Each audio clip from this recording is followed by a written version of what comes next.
Quando a gente falava em DPOC alguns anos atrás, é só interessante para vocês terem um primeiro foco meio semiológico. A gente dividia os pacientes com DPOC no Pink Puffer e no Blue Bolter. Não sei se vocês já viram essa classificação. O Pink Puffer seria esse paciente que está aqui do lado, mas é só uma maneira de vocês reconhecerem bem o paciente com DPOC, que é o típico paciente com o quê? Enfisematoso. É o paciente emagrecido, com tórax hiperinsuflado, e ele fica pink, ele fica avermelhado por conta de uma complicação da hipóxia crônica que esse paciente tem. Ele fica com essa cor rosada por conta da policitemia vera. Então você dividia o Pink Puffer do outro lado aqui, que é o Blue Bolter. O Blue Bolter, qual que era a característica dele? Tosse persistente, com secreção mucoide, e o aspecto azulado, muito por conta de cianose. Então, quando a gente dava essa aula, quando eu assisti isso na faculdade, era isso, a gente dividia DPOC nesses extremos, né? No paciente bronquítico, aquele paciente com uma tosse produtiva por mais de 3 meses, e o enfisematoso.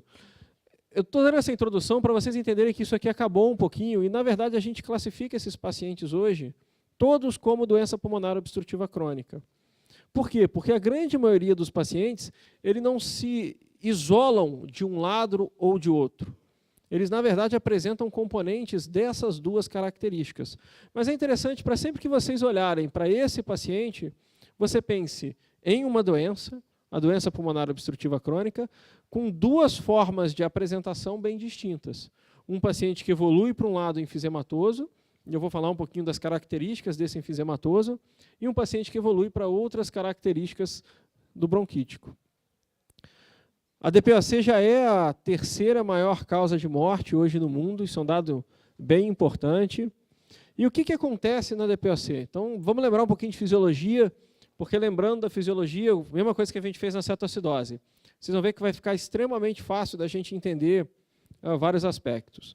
Então, eu tenho aqui um brônquio, bronquíolo e alvéolo. E eu vou precisar destes alvéolos íntegros, porque é nos alvéolos que ocorre a troca gasosa. Então, é onde eu tenho troca de CO2 com oxigênio, é nessa superfície toda que está aqui. O celular... Não está. Tá. É só porque está tocando a musiquinha. Então, o que vai acontecer na doença pulmonar obstrutiva crônica? O que vocês têm que imaginar, e aí lembrando novamente, deixa eu voltar aqui um pouquinho da fisiologia, é que o pulmão ele tem uma elasticidade para expandir e para voltar ao normal. Uma das principais características da doença pulmonar obstrutiva crônica é uma destruição dessa elasticidade pulmonar, e com essa destruição o pulmão vai perder a capacidade, principalmente elástica, de retornar ao seu ponto inicial.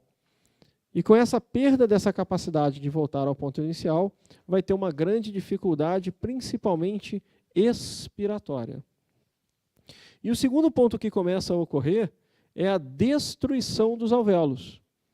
E como vai ocorrendo? Eu vou mostrar umas imagens muito bonitas. Uma grande destruição dos alvéolos, existe uma grande diminuição da área de troca gasosa. Então, a gente precisa da estrutura alveolar para fazer troca. Eu preciso da elasticidade do pulmão para que ele possa expandir e retornar ao normal. Existe uma destruição principalmente das fibras elásticas do pulmão, então há uma perda da elasticidade do pulmão, que faz com que ele não consiga voltar ao normal.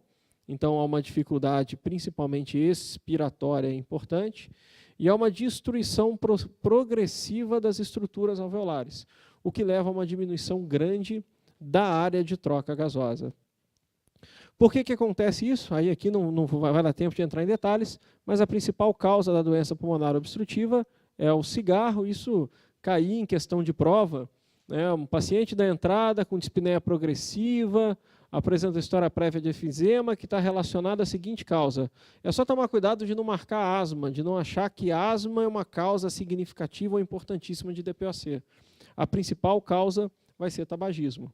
Lembrem só de um detalhe para a prova. Se for um paciente jovem Se for um paciente que não tem história de cigarro, aí sim a gente vai pensar na deficiência de alfa-1 antitripsina, que vai ser uma das enzimas lá que está relacionada à elasticidade do pulmão. Então, a grande condição clínica, e o próprio nome já diz, né, é uma síndrome de restrição ao fluxo aéreo expiratório. Como existe uma perda da elasticidade pulmonar, o paciente perde a capacidade de expirar adequadamente. Então, quando a gente junta, né, lá no início eu falei do Pink Puffer e do Blue Bolter, a maioria dos pacientes eles têm uma fisiopatologia que envolve combinações dos dois extremos da doença. Primeiro, uma destruição e um alargamento dos espaços. Então, aquilo que eu falei, o paciente começa a perder a área de troca e começa a formar bolhas dentro do pulmão. Em vez de ter um monte de microestruturas para fazer troca, ele começa a fazer bolha. Além disso, ele começa a ter algumas características típicas do paciente bronquítico. Um processo inflamatório e um aumento da produção de muco das vias aéreas. Perdeu elasticidade, perdeu a área de troca, está com as vias aéreas inflamadas e produzindo muito muco. Então, na hora que a gente vai olhar isso num quadro, você tem diversas alterações fisiopatológicas na doença pulmonar obstrutiva. Então, primeiro, a resistência aumentada das vias aéreas. Existe contração de musculatura lisa, edema com hipersecreção de muco. Lembra que isso aqui são as principais características, principalmente do paciente bronquítico, mas que vão ter os dois aspectos juntos. Existe uma destruição proteolítica do enfisema. Então, como eu falei, a destruição dos alvéolos formando bolhas. E essas bolhas, além de não conseguirem fazer troca gasosa, o grande problema é que essas bolhas comprimem a área boa do pulmão. Então, eu tenho uma perda importante. Obviamente, o paciente vai hiperinsuflando e, com isso, começa a ter o tórax em tonel, né, uma expansão da caixa torácica, o diafragma fica retificado, né, há uma perda da capacidade de contração do diafragma. Então, junta tudo isso aqui. Então, por conta da diminuição da área de troca, da formação de bolhas, da compressão das áreas sadias por essas bolhas, da hipersecreção de muco, da contração da musculatura, esse paciente vai ter dois sintomas clássicos, dispneia e tosse. Então, de novo, ele junta aqueles dois fenótipos que eu mostrei no início da aula. Essa tosse normalmente é uma tosse produtiva, é uma tosse com muco, mas é um muco, obviamente, de característica não purulenta. Quando a gente olha para a radiografia, isso aqui é tudo muito uma introdução, né? O aspecto radiográfico é muito típico. Normalmente existem sinais de hiperinsuflação, né? Às vezes o tórax retificado aqui embaixo, os arcos costais retificados, com aumento do espaço entre os arcos costais, né? Então aqui a gente está vendo bem. Às vezes a gente faz o chamado coração em gota, que é um coração, na verdade o coração está normal, ele está pequeno porque o tórax está muito hiperinsuflado. E a tomografia dá a lesão bem bonita, né? O que a gente está vendo, olha como é que existe a formação de bolhas, isso aqui é tudo bolha. Onde você tem destruição do parênquima e substituição de um parênquima saudável por essas bolhas, que são áreas que têm chance de romper e fazer pneumotórax, são áreas que não fazem troca de gasosa adequadamente e são áreas que fazem compressão das estruturas adjacentes.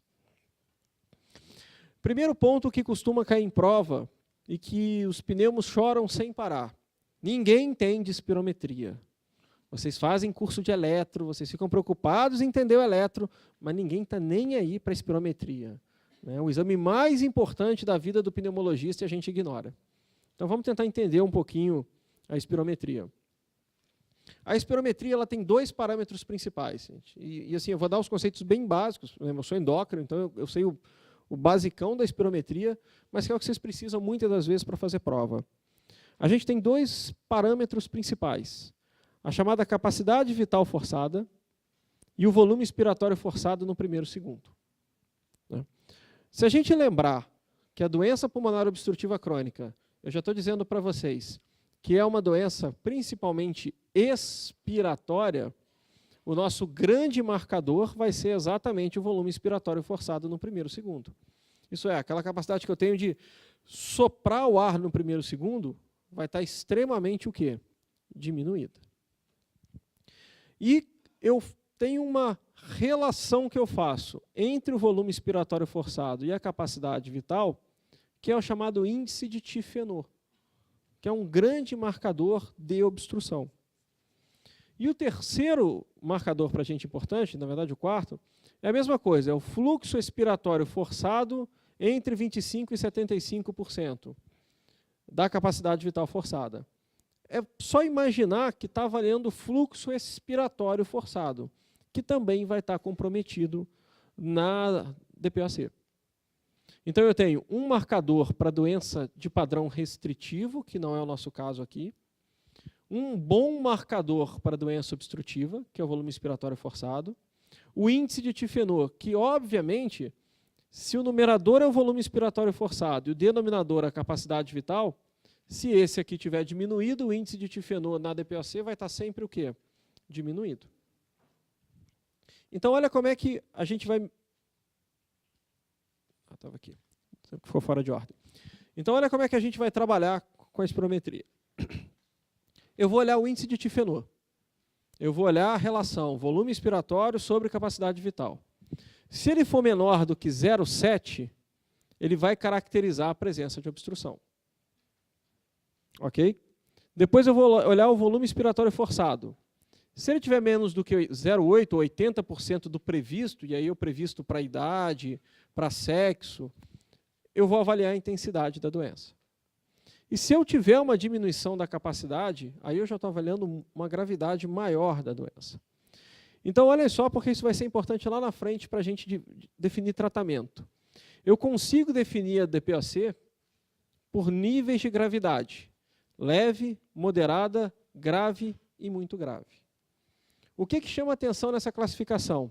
Se a gente olha primeiro aqui do lado, o que é isso aqui? Índice de Tifenot. Olha aqui, menor do que 0,7 caracteriza a presença de obstrução. Então vocês podem ver que ele é menor do que 0,7 em todos, porque ele só está indicando o quê? Obstrução. A doença é obstrutiva. Então, isso às vezes cai em prova, né? Índice de Tifenot menor do que 0,7, avalia obstrução. E aí, o que vai me definir a gravidade da doença? O que vai definir a gravidade é exatamente o volume expiratório forçado pós-prova com broncodilatador. Se ele respondeu com mais de 80%, leve. 80 a 50, moderado. 50 a 30, grave. Principalmente se for menor do que 30, muito grave. Então, eu uso o índice de Tifenot para dar o diagnóstico. Normalmente, eu vou olhar esse padrão para dar o diagnóstico. Se o índice de Tifenot estiver baixo, obviamente, o volume expiratório forçado vai estar baixo também. O que vai me determinar a gravidade da doença é principalmente como é que está esse volume expiratório e como que ele responde à prova broncodilatadora. Aqui é outra maneira de ver, que aqui engloba praticamente tudo o que eu falei. Então, olha só. Volume expiratório sobre capacidade vital abaixo do limite inferior. O que ele está querendo dizer aqui, menor do que 0,7. Se não está menor do que 0,7, isso é, se está maior do que 0,7 e a capacidade está normal, está tudo normal. Se esse índice tiver aumentado e a capacidade vital funcional tiver reduzida, isso é, se eu tiver um índice de Tifenot alto, na verdade, para o outro lado, eu estou falando de uma doença restritiva. O grande objetivo da espirometria é definir se a doença é obstrutiva ou restritiva. Então, a gente agora está falando de uma doença puramente obstrutiva. Eu quero um índice de Tifenot menor do que 0,7. Se ele tiver normal, eu não tenho doença obstrutiva. Se o índice de Tifenot tiver menor do que 0,7, com a capacidade vital funcional normal, o distúrbio é puramente obstrutivo. Puramente. Simples. É o que a gente mostrou aqui agora. Agora, para cá complica um pouquinho. Se a capacidade vital forçada estiver reduzida, aí eu vou ter que olhar outros parâmetros que aqui normalmente não entra em questão de prova, porque já complica demais. Então, as questões elas vêm muito nesse padrão, e são questões que, normalmente, a maioria das pessoas erra porque não entende nada de espirometria, mas elas são simples. Olha só, a espirometria permite separar os tipos de distúrbio ventilatório. Qual dos seguintes achados não define obstrução de fluxo aéreo? Primeira letra A, capacidade vital forçada reduzida e relação volume expiratório forçado ou índice de tifenol normal. Define obstrução isso aqui? Não. Define o quê? Restrição. Simples. Vamos ver as outras. VF1 e índice de tifenol baixo. Define obstrução? Letra B. Define obstrução? Sim, é o clássico da obstrução. Índice de tifenol baixo, obviamente com um volume expiratório forçado no primeiro, segundo baixo. Fluxo expiratório forçado reduzido, define obstrução? Sim, não é o padrão principal, mas é só guardar. Fluxo expiratório. Volume expiratório forçado abaixo de 80%. Ó, volume expiratório forçado avalia principalmente a intensidade da doença. E mesma coisa, tifenol reduzido com fluxo expiratório forçado. Gabarito letra A. É guardar bem o básico, gente. Guardem pelo menos o básico para não errar uma questão boba de espirometria. Olha essa aqui, é uma questão mais antiga, mas ela avalia vários conceitos que são fáceis da gente tentar fazer o raciocínio. Ele está pensando num paciente enfisematoso. Então, vamos tentar entender o enfisematoso. A gente já sabe quais são os parâmetros de espirometria. Vamos tentar ver alguns outros parâmetros. Capacidade total pulmonar. A quantidade de ar total que tem dentro de um pulmão de um enfisematoso. É maior ou menor? Capacidade total. Vocês acham que o tamanho do pulmão do enfisematoso é maior ou menor? Maior. Capacidade total pulmonar diminuída. Está errado. Capacidade pulmonar total diminuída. Está errada. Lembra, o enfisematoso é um hiperinsuflado, né? O tórax dele está ao máximo. Capacidade pulmonar total aumentada. Volume residual, aumentado ou diminuído? Volume residual é o que sobra, é o que fica dentro do pulmão que o paciente não consegue esvaziar. Enfisematoso, está aumentado. Capacidade vital diminuída. Pode ser que sim, pode ser que não. Volume expiratório forçado no primeiro, segundo diminuído. Vamos olhar os outros. Letra D, volume expiratório no primeiro, segundo aumentado. Errado. Volume expiratório forçado no primeiro. Errado. Letra C. Eu coloquei duas questões aqui, eu não sei se na apostila tem muito mais. Eu nunca vi nenhuma questão de espirometria, de espirometria fugir disso aqui. Normalmente é esse basicão. Guarda o menor do que 0,7 para diagnóstico do índice de tifenol. Guarda o volume expiratório, a gente vai ver a prova broncodilatadora daqui a pouquinho, para a gente definir resposta. Capacidade vital forçada, depende. Normalmente, na obstrutiva, ela vai estar normal. Se ela estiver reduzida também, a gente vai ter um distúrbio, às vezes, misto. Mas não foge muito disso. O que está acontecendo na DPOC? Então, a gente já falou, né? O que vai gerar as alterações da gasometria? Primeiro, a mecânica pulmonar está alterada. O que é a mecânica pulmonar? O meu diafragma tem que contrair. No momento que o meu diafragma contrai, olha o que acontece com o meu externo. Ele se levanta. No momento que o diafragma se eleva e se anterioriza, o ar entra. O diafragma tem que relaxar para o pulmão voltar ao normal e o ar sair. Essa mecânica está completamente alterada no enfisema. Existe um desequilíbrio tanto de ventilação-perfusão. Então, vamos lembrar, o pulmão ele precisa ventilar e, além de ventilar, ele tem que ocorrer troca gasosa. O que está acontecendo na DPOC?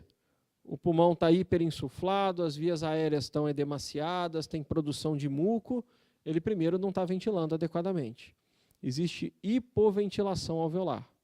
Segundo, existem formação de bolhas, essas bolhas estão destruindo áreas pulmonares e estão comprimindo áreas menos lesadas. Existe desequilíbrio da ventilação, da relação ventilação-perfusão alveolar. Então, só pensar sempre na DPOC que a alteração não é só de ventilação. A gente às vezes pensa muito, não, só vai ter alteração ventilação-perfusão. Qual é a doença clássica que altera a ventilação-perfusão ou que altera a perfusão? TEP. Então, na verdade, a DPOC também pela compressão faz essa alteração. E agora vem um dos pontos que é mais importantes para a questão de prova e para a prática clínica, que é legal entender. Quem é o grande regulador da nossa frequência respiratória? CO2. O grande regulador da frequência respiratória é o CO2. Se o meu CO2 fica alto, o que a minha frequência respiratória faz? Ela aumenta para lavar o CO2. Se o meu CO2 fica baixo, a frequência respiratória diminui. Então, qualquer um de vocês, quem regula a frequência respiratória é o CO2. E se vocês começarem a produzir muito CO2, essa frequência respiratória vai aumentar. O grande problema do paciente com DPOC é que ele é o quê? Ele é um retentor crônico de CO2. Esse paciente tem cronicamente níveis de CO2 mais elevados. Então, o que acontece? O centro respiratório se adapta a esses níveis mais altos de CO2. E o CO2 passa a ser incapaz de responder adequadamente. O CO2 para de controlar a frequência respiratória desse indivíduo. Quem vai controlar a frequência respiratória desse indivíduo? O O2. Então, eu já vou falar um aspecto de tratamento, para aproveitar que vocês estão nessa, para todo mundo entender bem quais são os duas questões que adoram cair em prova e 2 erros comuns na prática clínica. Então, o que é um paciente com DPOC do ponto de vista gasométrico?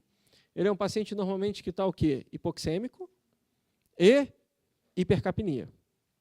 Quem está regulando a frequência respiratória dele neste momento? O oxigênio. Então, ele está com uma frequência respiratória mais alta para quê? Para tentar manter o oxigênio adequado. É comum esse paciente fazer a gente vai falar daqui a pouquinho, exacerbação de uma DPOC. E dar entrada no hospital com uma pneumonia. Então, ele entra como? Mais taquipneico, mais dispneico ainda do que o normal. Qual é a primeira coisa que vocês fazem, ou que a gente faz quando chega um paciente dispneico na emergência? A gente dá oxigênio. Então, o que vai acontecer nesse paciente? Nós estamos falando de um paciente cronicamente hipoxêmico e que cronicamente tem o CO2 mais alto. Qual é o padrão dele de acidose ou alcalose que esse paciente tem? Ele tem uma acidose respiratória. Então, esse paciente que está com a infecção, ele está dispneico. Como é que está a PO2 dele? Mais baixa ainda. E a PCO2 dele? Mais alta ainda. Você chega e, na ânsia de tratar esse paciente, você coloca ele no oxigênio. Na hora que você coloca ele no oxigênio, o que acontece com a PO2 dele? Aumenta. Na hora que a PO2 aumenta, o que essa PO2 alta faz no centro respiratório? Diminui a frequência respiratória. Na hora que diminui a frequência respiratória desse paciente, o que acontece com os níveis de CO2? Aumentam mais ainda, você mata esse paciente fazendo excesso de CO2. Você piora a acidose respiratória dele. Todo mundo entendeu? Ou quer que repete? Fisiologicamente, quem controla é o CO2. O paciente com DPOC não faz isso. Quem controla a frequência respiratória do DPOC é o oxigênio. Um paciente DPOC, classicamente, ele está hipoxêmico com hipercapnia. Ele tem uma PO2 mais baixa e uma PCO2 mais alta. Ele está aqui. No momento que esse paciente descompensa, a PO2 dele cai mais ainda e a PCO2 sobe mais ainda. Esse é o momento que ele chega no hospital. Ele está muito hipoxêmico e com uma hipercapnia importante. Como é que ele está com a frequência respiratória? Alta. Por que ele está com a frequência respiratória alta? Ele está tentando puxar o oxigênio e está tentando fazer o que com o CO2? Lavar o CO2. Você chega para esse paciente e mete oxigênio em doses altas para ele. O oxigênio dele sobe. A PO2 dele sobe. No momento que a PO2 dele sobe, o que ele faz com a frequência respiratória? Diminui. No momento que ele diminui a frequência respiratória, ele retém mais CO2 ainda. Então, você matou esse paciente dando oxigênio. Como é que eu resolvo isso? Pode ser, então responderam aqui, baixo débito de oxigênio. Outro jeito, mais fácil. Entubo. Posso? Entubo o paciente. E aí, o que eu faço com o respirador? Programa uma frequência respiratória o quê? Alta ou baixa? Alta. Para que alta? Para eu lavar o CO2. Você matou seu paciente de novo. Então, por que você, só explicar por que você matou, por que você matou seu paciente?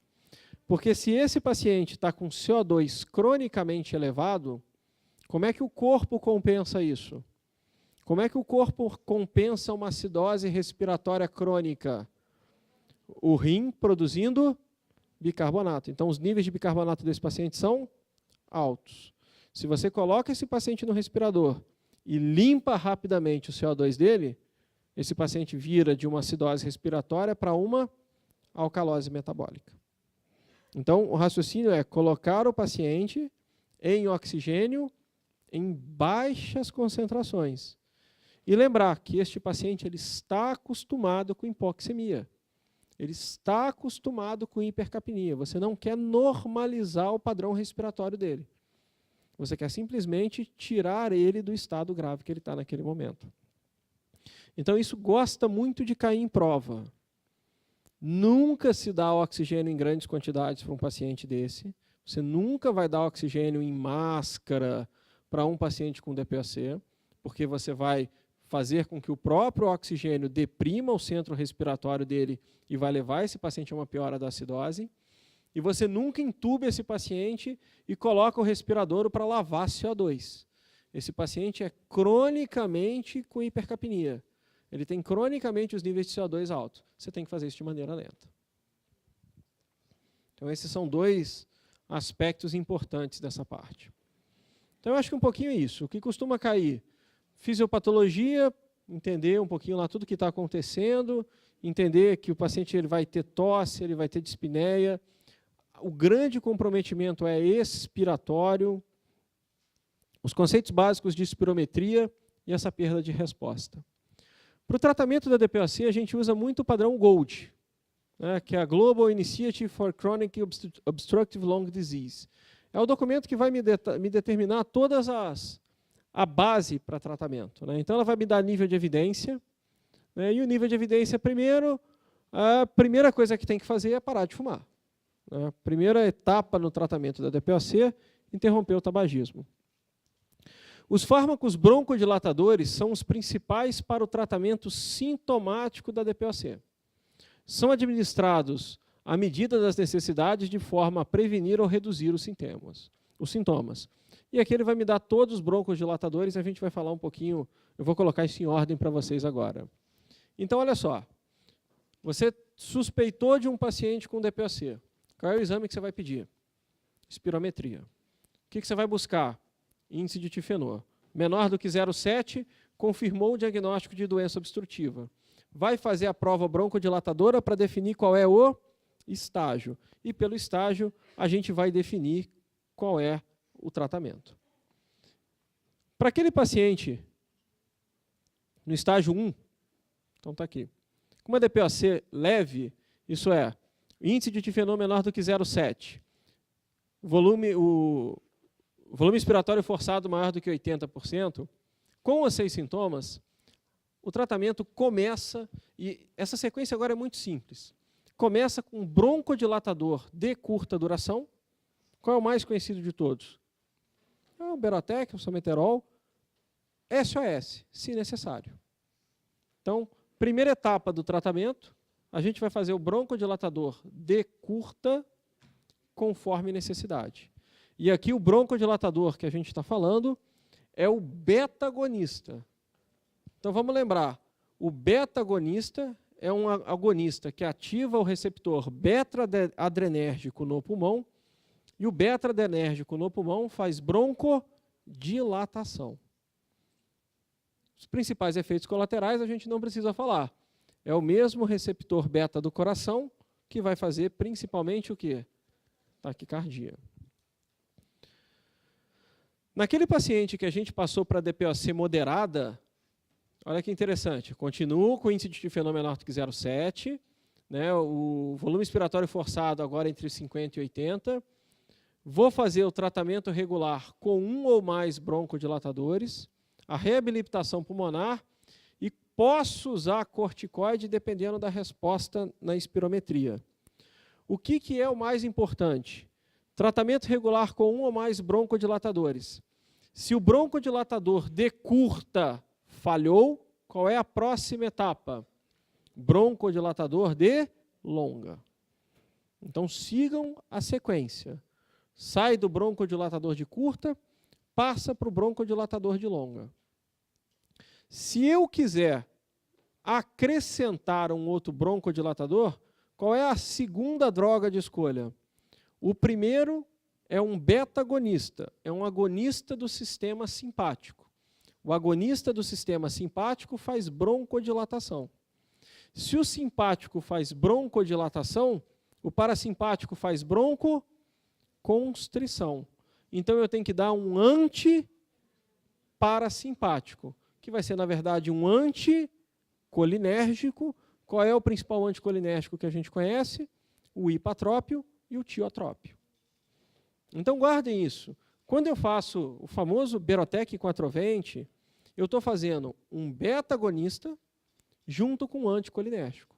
Eu estou ativando o meu sistema simpático no pulmão e bloqueando o parasimpático. Essa é a principal combinação que a gente vai fazer. Beta 2 de curta, beta 2 de longa, beta 2 de longa mais anticolinérgico. Passamos para a DPOC, o estágio 2B, mantém a mesma coisa. Para a DPOC grave, a gente vai começar já a falar, e eu vou mostrar para vocês daqui a pouco, oxigenoterapia de longa duração.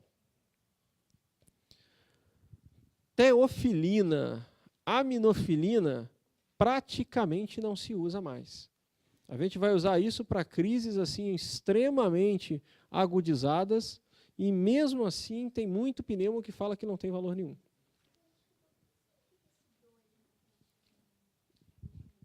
Aonde?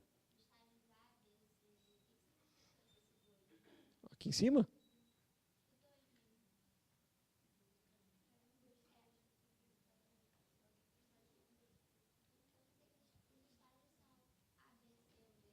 Não, é porque aqui, pelo Gold, você pode fazer essa definição de 1A, 2A, 2B e 3. E ele define por aqui, ó.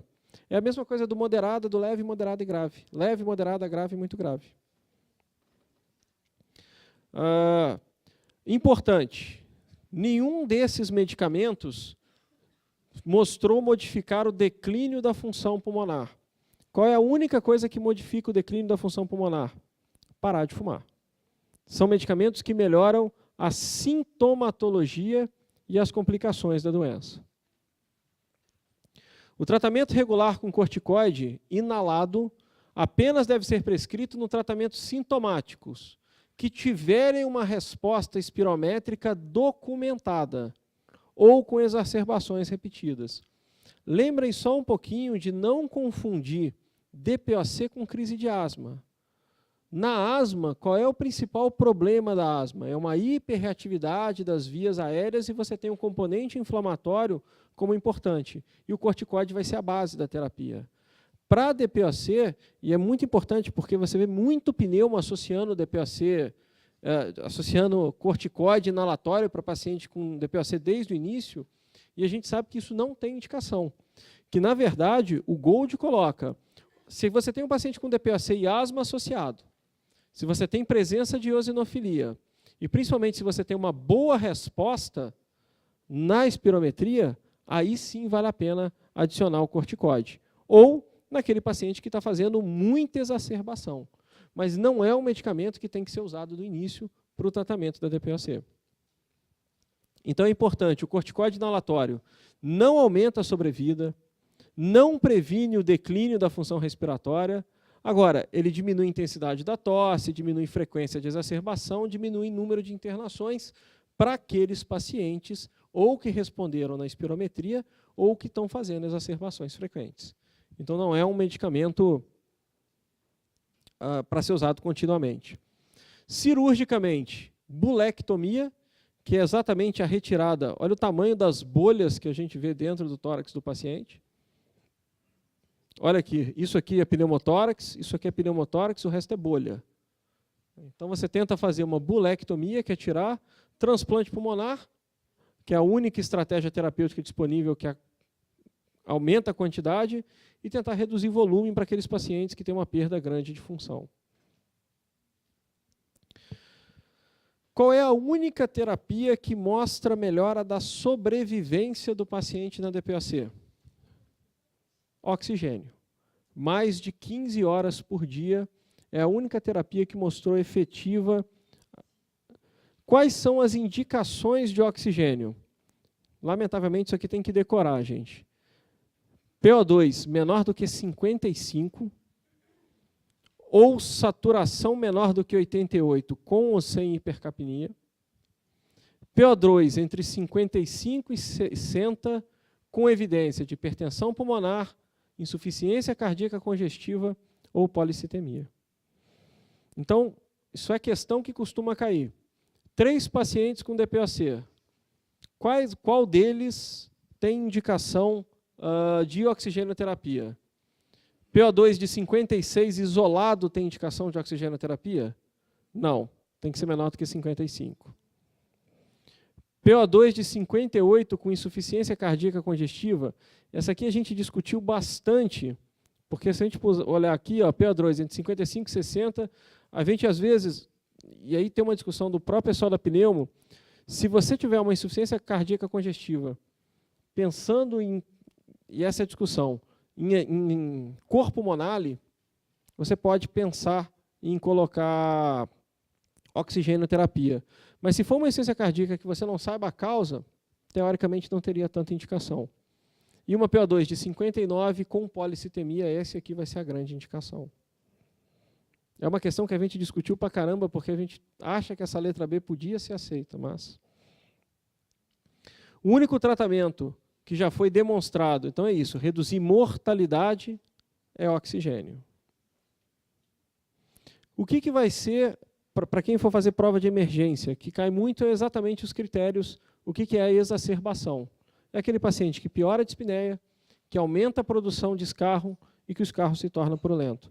Eu fiz ambulatório algum tempo com uma pneumologista, e era muito interessante quando falava-se de escarro, né? Ela pegava papel toalha para o paciente e falava, agora cospe aí para eu ver. Era o único jeito dela ter certeza qual era a cor do escarro do paciente. A principal causa de exacerbação, infecção bacteriana, vão ser basicamente as mesmas bactérias que a gente tem na pneumonia comunitária. E aqui entra o tratamento, que são as questões que gostam muito de cair em prova. Primeiro, você vai corrigir a hipoxemia, lembrando que este paciente já é um paciente hipoxêmico. Então, você não vai querer colocar esse paciente com uma PO2 de 100. Você vai tentar trazer esse paciente com uma PO2 pelo menos acima de 90, que seja normal. Você vai usar broncodilatadores. A gente já falou. Beta-2 associado a anticolinérgico. Você vai usar corticoide. Agora a gente vai mudar o corticoide inalatório para o corticoide sistêmico. Vai entrar com antibiótico terapia e vai fazer suporte ventilatório. Então, esse é um dos pontos que mais, o que cai muito em prova, é a sequência lá de tratamento, beta-2 de curta, beta-2 de longa, anticolinérgico, corticoide inalatório para alguns pacientes, e o que você vai abordar nesse paciente na emergência. Então, iniciar apenas com beta-adrenérgico, é óbvio que na grande maioria das vezes a gente faz o ipatrópio junto. Pacientes graves, a gente obviamente inicia a associação desde o início, né? Com antibiótico, você vai cobrir basicamente pneumococo, hemófilo e moraxella, mesmo esquema. Lembrar que naqueles pacientes, e aí volta ao que eu falei, não utilizar oxigênio em dose alta, tentar manter o paciente com uma saturação ali acima de 90 já está ótimo. Esses pacientes estão acostumados com saturação em torno de 90% e uma PO2 ali discretamente acima de 60%. Você não vai normalizar esse paciente. E o corticoide sistêmico? Pode ser prednisona via oral ou prednisolona ou hidrocortisona venosa, se não tiver jeito. VNI. A gente vai partir para VNI.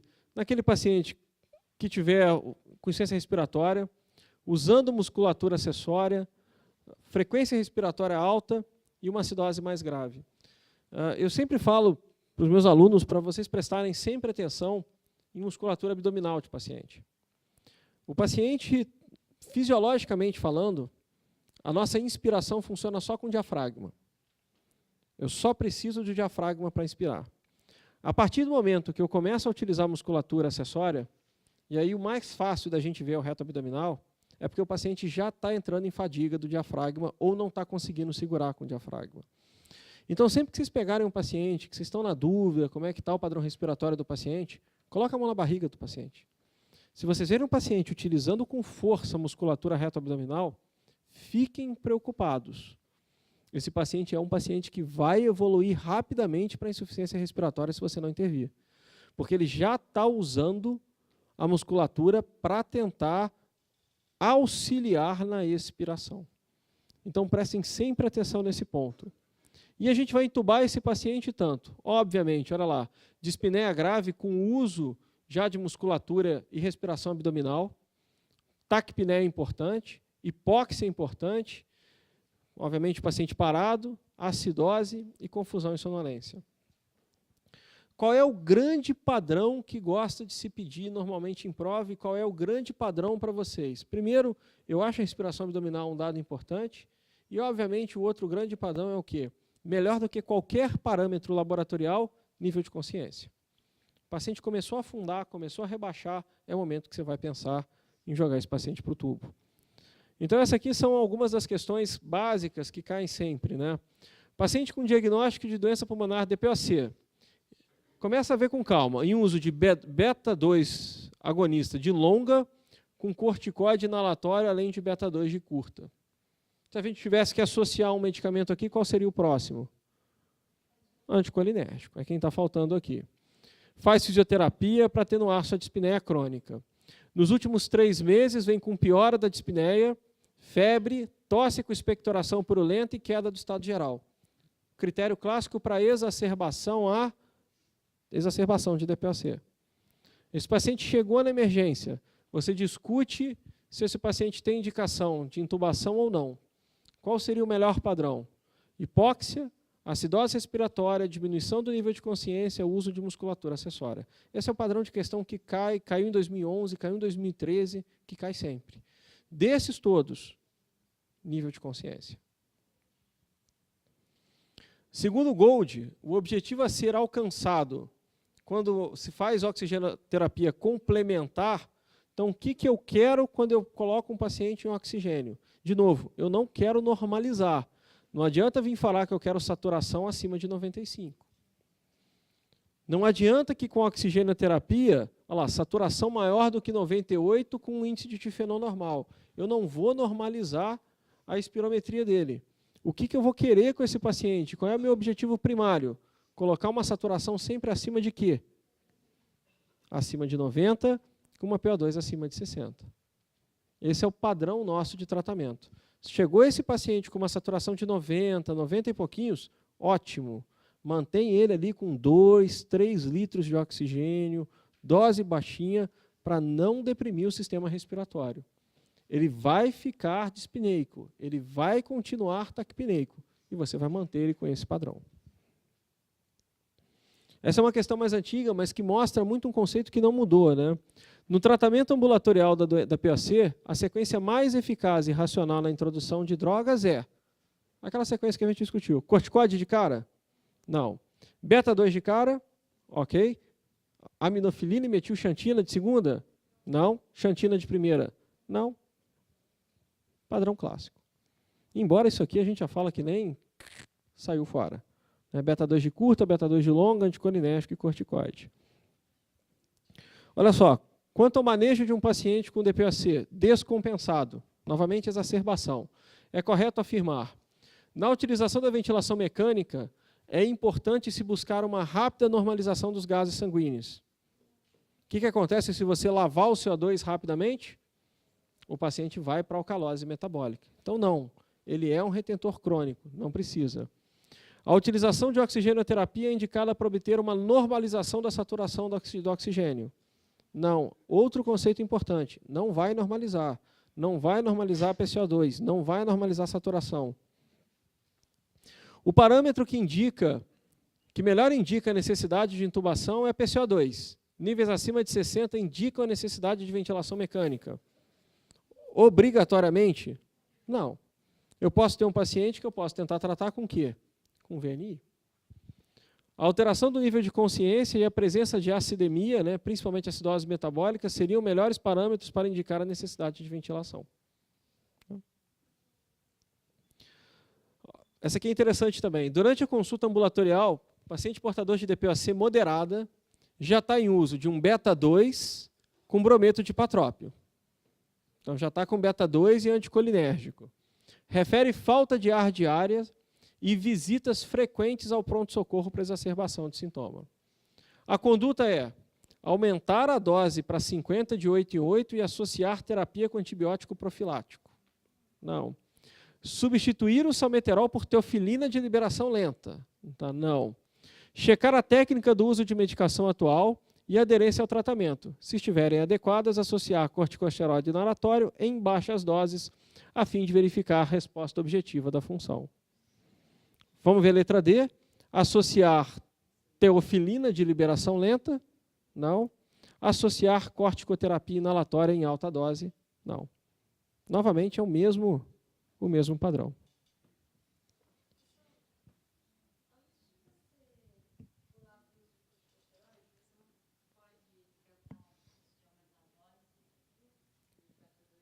Então, você vai chegar ao beta-2 na dose mais eficaz daquele beta-2, do beta-2 de longa. Aqui, na questão que ele estava fazendo, era pegar um beta-2, que é para ser usado de 12 em 12 horas, e colocar de 8 em 8.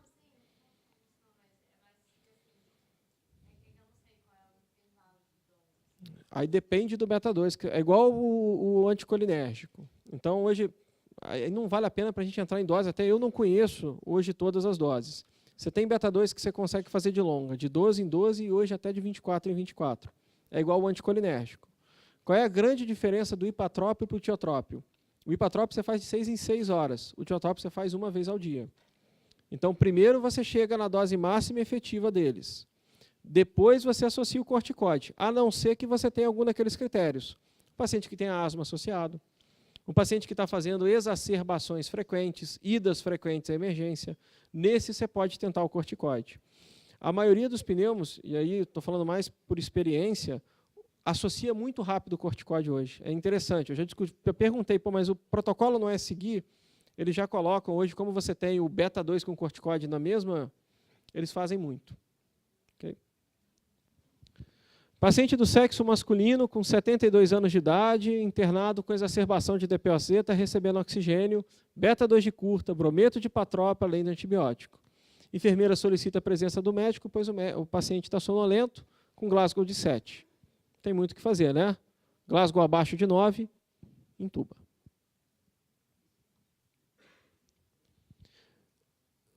Esse aqui é uma pergunta interessante, porque foi uma pegadinha que caiu para vocês tomarem cuidado. Paciente enfisematoso de 60 anos, internado com exacerbação associada à febre. Após coleta de hemoculturas e escarros, é indicado gatifloxacina, que já não existe mais. No tratamento desses doentes, algumas medidas comprovadamente reduzem a estada no hospital, aceleram a recuperação e reduzem a chance de exacerbação. Então, é interessante só lembrar que o oxigênio é a terapia que mais efetivamente melhora sobrevida. Mas quem diminui a internação, quem melhora o prognóstico do paciente, quem acelera a recuperação do paciente é o corticoide. É claro, tá errado ali, óbvio. Perdão, é embaixo. Pula uma para baixo ali, é corticoide, óbvio.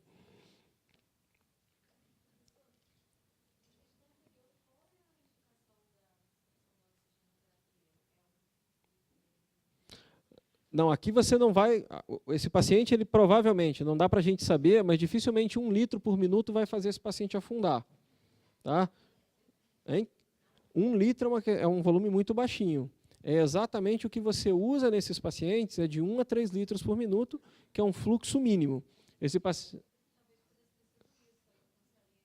Mas lembra sempre o seguinte, Glasgow baixou de 9, você tem risco de aspiração, intuba na hora. Isso é uma questão que vale para basicamente qualquer situação clínica. Você jogou um paciente, você avaliou o paciente, baixou o Glasgow de 9, intuba para proteger vias aéreas. Então, nesse caso aqui, você poderia falar colegasometria arterial, ventilação não invasiva, o que ele está colocando aqui é o Glasgow baixo. Aí você baixou de 9 para proteção de vias aéreas. Vamos botar, se o Glasgow tivesse 10 com um paciente estável, sim, poderia tentar.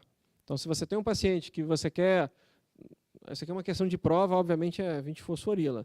Mas se tivesse um Glasgow um pouquinho mais alto, sem uma indicação absoluta de tubo, obviamente se é um paciente que o Glasgow está rebaixando rapidamente, está caindo rapidamente, mas se tivesse um Glasgow de 10 ali, tivesse uma VNI, você poderia falar, VNI durante 1 hora e reavaliar? Sim, seria possível.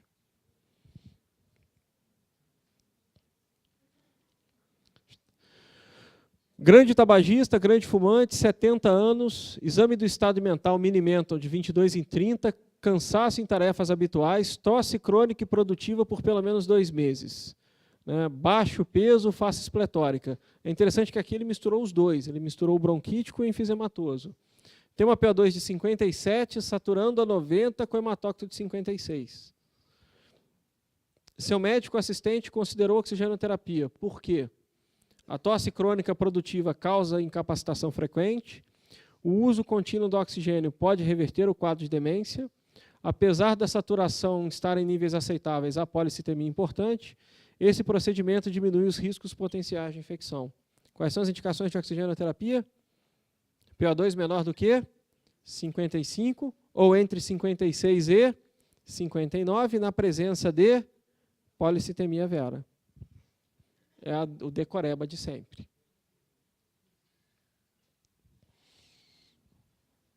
Alguma dúvida aí, gente, que eu possa... É uma passada, né? É um en passant em alguns pontos de DPOC que são os que costumam cair. É o que eu falei, pelas questões, e acho que vocês vão ver as questões da apostila, não foge disso que eu falei até agora, não. É basicamente esses os conceitos. Embolia. Vamos falar um pouquinho de TEP. Todo material endógeno ou exógeno que, ao entrar na circulação pulmonar via artéria pulmonar, termina por obstruí-la.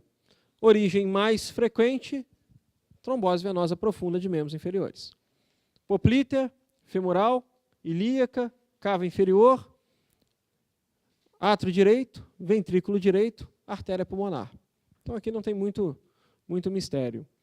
A gente vai falar muito de risco, né? Então acho que todo mundo já conhece os critérios Wells para definição de risco, mas é bem interessante, gente, quando vocês estiverem vendo questão de prova, observem sempre pacientes que falou em fratura de quadril, troca de joelho, cirurgia de joelho, articulação coxo-femoral, colocou um ortopedista mexendo na perna do paciente, vai ter risco de TEP. Tem risco de TVP, não tem jeito. Mexeu lá embaixo, tem risco de TVP. Lembrem de mulheres em uso de anticoncepcional e lembrem daqueles pacientes com repouso no leito. É obviamente que todo paciente que está no leito, que está acamado, na grande maioria das vezes, vai receber profilaxia para TVP. Mas então guardar esses fatores de risco aqui, os de alto risco e de risco intermediário. E a principal causa da TVP é a tríade de Virchow. Você coloca um paciente acamado, que vai fazer estase venosa, que tem uma condição clínica que predispõe a hipercoagulabilidade. E se tiver uma situação que fez trauma ou lesão na parede do vaso, o risco de TVP se torna muito maior. Da fisiopatologia da TVP tem uma coisa que é importante vocês entenderem para entender bem a TVP. Então, obviamente, todo mundo sabe, né, que na TVP vai soltar o trombo, vai obstruir a artéria pulmonar. Obviamente, na hora que ocluir a artéria pulmonar, vai fazer uma área que você não vai ter troca gasosa naquele ponto. Só que guardem fisiologicamente qual é a resposta do pulmão. Quando você tem trombose em um determinado vaso do pulmão, o que aquele vaso faz? Vasoconstrição. Teoricamente, ele está fazendo uma proteção. Ele está fazendo vasoconstrição naquele vaso para que o outro lado, teoricamente, para que o vaso que esteja íntegro, faça uma vasodilatação para manter a troca adequada. Então, esse é um primeiro grande problema do TEP. Porque, obviamente, quanto maior for o vaso acometido pelo TEP, maior vai ser o grau de quê? Maior vai ser o grau de vasoconstrição daquele vaso e maior vai ser o impacto. Então, eu acho muito interessante esse esquema que a gente vai falar aqui agora, para entender tudo que vai levar ao óbito ou à gravidade do paciente com TEP. Então, a primeira coisa que existe, obviamente, e esse conceito é importante, a ventilação no TEP está rigorosamente normal. O ar está entrando e saindo do pulmão de maneira normal. Qual é o problema? Não está ocorrendo troca. Então, existe um distúrbio na chamada relação ventilação-perfusão, o que leva à hipóxia. Então, obviamente, esse paciente vai fazer uma hipoxemia por um mecanismo agora completamente diferente do que a gente descreveu. Pela liberação de mediadores, eu tenho vasoconstrição, vocês já entenderam isso, e broncoconstrição daquela área. O mais importante para mim vai ser a vasoconstrição. Mas a broncoconstrição é importante para vocês entenderem que TEP pode dar sibilo. Então, às vezes, um achado que a gente costuma ter no paciente com TEP é sibilo. Fez vasoconstrição. No momento que fez vasoconstrição, vai fazer vasoconstrição de um ramo da artéria pulmonar. Vamos imaginar um TEP grande. Vai fazer vasoconstrição da artéria pulmonar. O que vai acontecer com a artéria pulmonar? A pressão da artéria pulmonar vai ficar alta. Se a pressão da artéria pulmonar está alta, a pós-carga do ventrículo direito está alta também. Isso é, o ventrículo direito vai ter que fazer mais força para vencer aquela pressão da artéria pulmonar. Então, eu tenho uma artéria pulmonar fazendo vasoconstrição, eu tenho uma pressão muito aumentada dentro dessa artéria pulmonar, e isso está fazendo com que o ventrículo direito tenha que aumentar o trabalho. Quais são as consequências para o ventrículo direito?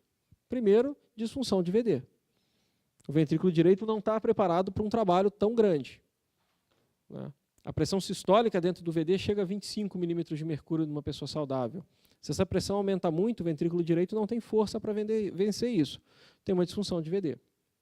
Agora, o que é mais importante é o seguinte, a pressão dentro do VD começa a ficar tão grande que ele começa a empurrar o septo para o lado, o septo interventricular para o lado. Ele começa a comprimir o VE.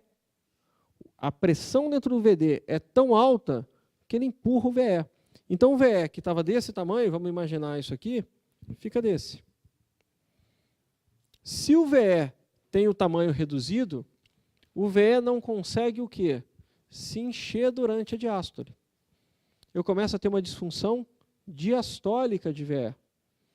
Então, entender que se o VE não consegue se encher durante a diástole, o átrio não consegue se esvaziar, as veias pulmonares não conseguem esvaziar, eu posso ter extravasamento de líquido, posso ter estertor, posso até simular um edema agudo de pulmão. Então, eu vou ter isquemia de VE, de VD, com disfunção de VD, porque a pós-carga no VD está muito grande. Eu vou mostrar um eco aqui, que dá para ver isso bem legal. Essa pressão fica tão grande que empurra o septo interventricular, isso acaba reduzindo o tamanho do VE. Ao reduzir o tamanho do VE, o VE não consegue se encher adequadamente, eu começo a ter uma disfunção de VE, e, obviamente, se o VE não se enche adequadamente, eu começo a fazer hipotensão, o paciente morre com choque cardiogênico. Então, uma primeira questãozinha.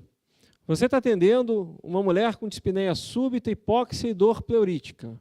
32 anos, está em pós-operatório de esterectomia, tem hipertensão arterial, usa captopril. É feita a hipótese diagnóstica de embolia pulmonar.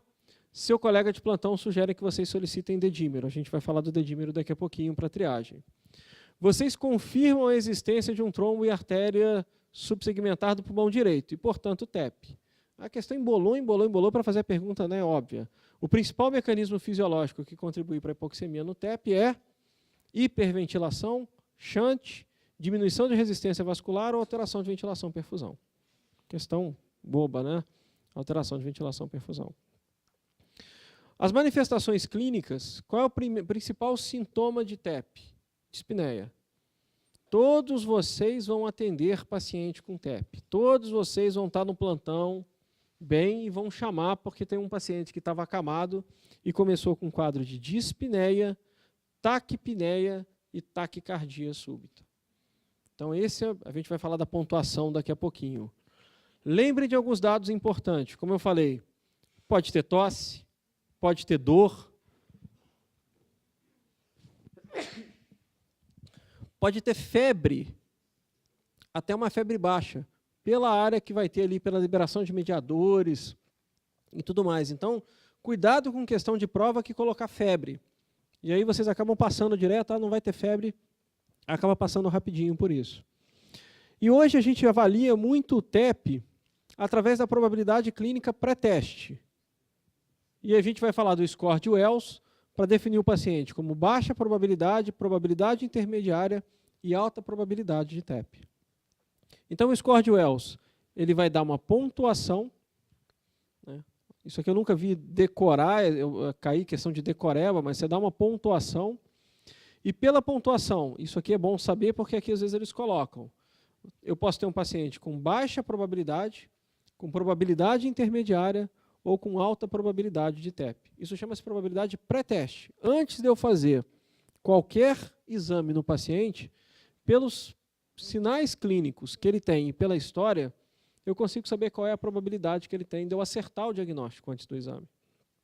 E vocês vão ver a importância disso daqui a pouquinho. Então, isso aqui é taquipneia, isso aqui não precisa. Exames que a gente tem para avaliação de TEP. Radiografia simples, não serve para praticamente nada. Os mais importantes para a gente vão ser o dedímero, vou falar um pouquinho de Doppler, de arteriografia e de angio-TC. Então, a cintilografia, ela é importante porque o próprio nome já diz. É uma cintilografia de ventilação-perfusão.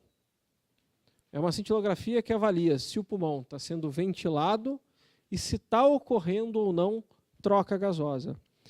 Sempre que vocês olharem uma cintilografia, por exemplo, aqui a gente está vendo uma cintilografia que tem um grande defeito aqui em cima e um outro defeito aqui embaixo. A gente tem que ter uma radiografia de tórax junto. Porque só a cintilografia, ela não é capaz de me dizer, por exemplo, que nesse caso aqui, ó, aqui embaixo tem um derrame pleural pequenininho que está comprometendo essa ventilação nesse ponto. O problema está aqui em cima, ó. O ecocardiograma, olha aqui que legal. Ventrículo direito, ventrículo esquerdo. Olha o septo interventricular aqui. Olha nesse lado como é que a pressão está alta. Olha o que ele fez com o septo. Olha o VE como é que está. Ele comprimiu o septo e empurrou o VE para o lado. Esse paciente, você pode ter certeza, ele tem uma grande disfunção, ele tem um TEP grande, ele tem uma grande hipertensão de artéria pulmonar, ele tem uma grande disfunção de VD, e ele tem uma disfunção diastólica importante de VE. E a angio-TC, que vai mostrar a oclusão aqui bilateralmente, mesma coisa aqui. O exame mais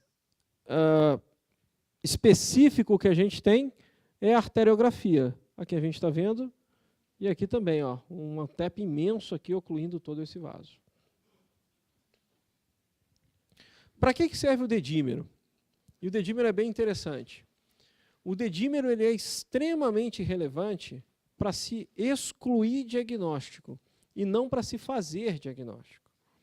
Existem inúmeras situações, né, a gente falou aqui do TEP no paciente em pós-operatório, do TEP no paciente que está acamado, que o dedímero pode ser positivo. Então, o dedímero positivo não me diz muita coisa. Isso é um dado que é cobrado muito em prova. O dedímero positivo, ele pode ser positivo por um paciente idoso, obviamente no paciente pós-trauma, pós-operatório, hospitalizado, câncer, qualquer sangramento recente, qualquer dado desse, o paciente tem um dedímero positivo. Qual é a função do dedímero? É que se ele for negativo, eu excluí o TEP. Então, olhem sempre pensando em dedímero negativo. Então, olha só. Fiz uma avaliação de probabilidade pré-teste no meu doente. Esse é importante. Se eu fiz a avaliação no meu doente e a probabilidade dele foi alta, não preciso pedir dedímero, porque provavelmente o dedímero dele vai vir positivo por algum motivo. O dedímero não vai me dar uma informação relevante. Eu passo direto para a angiotensina. Se veio positiva, confirmou a embolia pulmonar. Eu vou mostrar um outro esqueminha, mas que funciona bem aqui. Se ele for negativo e você está na dúvida ainda, você pode pedir a arteriografia, que é o nosso exame mais sensível, a cintilografia de ventilação ou o Doppler de membros inferiores. Se você fez o seu score de Wells e a probabilidade foi intermediária ou baixa, vale a pena pedir o dedímero. Não para o dedímero confirmar, mas para o dedímero fazer o quê? Excluir. O dedímero vai ser usado, se for negativo, está descartado, não é embolia pulmonar. Se o dedímero vier positivo, ok, a gente continua a investigação. Então, olha só. Você está atendendo uma mulher com dispneia súbita, aquela mesma paciente. É feita a hipótese diagnóstica de embolia pulmonar. Seu colega de plantão sugere que você solicite a dosagem de dedímero. Por que você não vai pedir o dedímero para essa paciente? Pós-operatório. A partir do momento que operou, é óbvio que ela vai ter dedímero positivo. Então, não é uma paciente que o dedímero vai me ajudar muito no diagnóstico. Então, guardem sempre isso. O dedímero é ótimo para aquele paciente que você está filezinho ali, não tem pós-operatório, não tem manipulação, não tem sangramento, não tem câncer, não tem idade, não tem nada. Porque qualquer um desses, o dedímero pode vir positivo. Aplicando um sistema de pontuação, esse é o tipo de questão que tem caído muito. Aplicando um sistema de pontuação utilizável à beira do leito, você estima como baixa probabilidade pré-teste. É baixa. Você olhou o paciente ali, a probabilidade dele é baixa. Você pede o dedímero veio negativo. Qual é a próxima conduta? Então, se fosse alta, eu não pediria dedímero. Já começa por aí. Eu só peço dedímero se for baixa ou moderada. Então, estou na dúvida. Pedi o dedímero para este paciente especificamente, veio normal, veio baixo. Eu peço ultrassom de membros inferiores pensando em trombose venosa profunda? Não. O dedímero já excluiu isso. Eu começo a tratar automaticamente esse paciente como trombose venosa profunda? Não. O dedímero excluiu isso. Eu solicito a cintilografia de ventilação perfusão? Eu investigo outra hipótese ou eu trato com enoxaparina? Ok? É exatamente essa situação que está aqui. Avaliei a probabilidade pré-teste. A probabilidade pré-teste foi baixa, pedi o dedímero, veio negativo, descartei embolia, vou procurar. Outra coisa. Dedímero viesse positivo, seguiria para cá. Pedi uma angiotensina.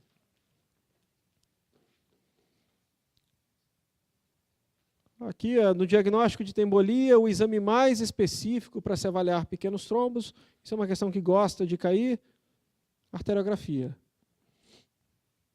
Em 2014, foi publicado esse documento, que é bem legal, que é os Guidelines para Diagnóstico e Manejo da Embolia Pulmonar Aguda. Então, ele é um pouquinho mais complexo, mas ele faz muito o que a gente falou até agora. Ele manda você classificar o paciente entre alto risco e não alto risco, para a gente definir qual vai ser o melhor tratamento. Alto risco de quê? De morte. Aqui agora não é mais o alto risco da embolia. Então, olha só, você está suspeitando de um paciente com embolia pulmonar. Esse paciente está chocado ou está hipotenso? Se ele está chocado, sim, é óbvio, ele é um paciente de alto risco para morrer. Se ele não está chocado, não é alto risco. Aqui ficou pequeno, gente. Deixa eu ver se eu consigo passar com vocês rapidinho. Mas é um pouco o que a gente já falou até agora. Olha só. Suspeita de embolia pulmonar naquele paciente com choque ou hipotensão. Avalie a possibilidade clínica de embolia pulmonar. Se a probabilidade é pequena ou intermediária, olha que é igualzinho. Baixa ou intermediária, qual a primeira coisa que a gente pede? Dedímero. Se o dedímero vier negativo, sem tratamento. Se o dedímero vier positivo, angiotensina. Se não encontrou nada, sem tratamento, se tiver confirmado o tratamento. Se a probabilidade é alta, automaticamente, angiotensina. Conforme o resultado da angiotensina, a gente define com ou sem tratamento. Então ele coloca, se confirmou, tratamento. Se não confirmou, ou você não trata, ou você faz uma próxima etapa de investigação. É exatamente o que a gente descreveu até agora. Esse aqui ele está fazendo a mesma coisa naquele paciente, sem choque, vai igualzinho. Probabilidade baixa ou intermediária, dedímero. Dedímero negativo, sem tratamento. Faz uma angio-TC. Confirmou, trata, não confirmou, não trata. Alta probabilidade clínica, angio-TC. Confirmou, trata. Não confirmou, ou você para de investigar, se você achar que não tem, ou pede um próximo exame. O próximo exame, principalmente arteriografia. Então aqui não mudou muita coisa. O tratamento vai ser baseado, então, como a gente falou, em hipotensão a choque. Se você tem um ecocardiograma evidenciando disfunção de ventrículo direito, então o que a gente falou? Aquele paciente com alto risco para morrer, o que você vai ter que fazer obrigatoriamente?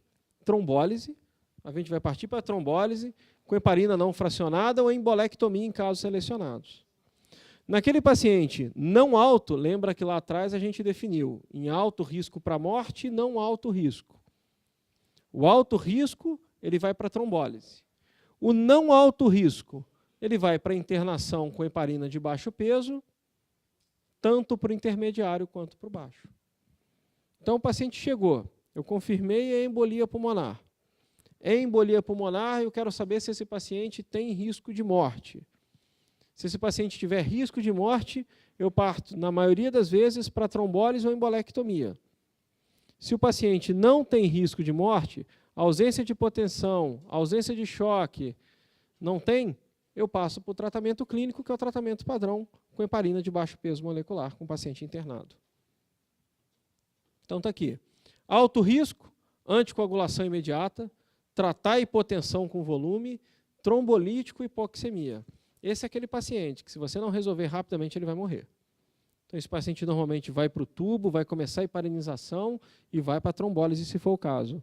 Não alto risco, risco intermediário ou baixo, anticoagulação imediata, com droga de escolha, heparina de baixo peso molecular, que é a enoxaparina que a gente tem.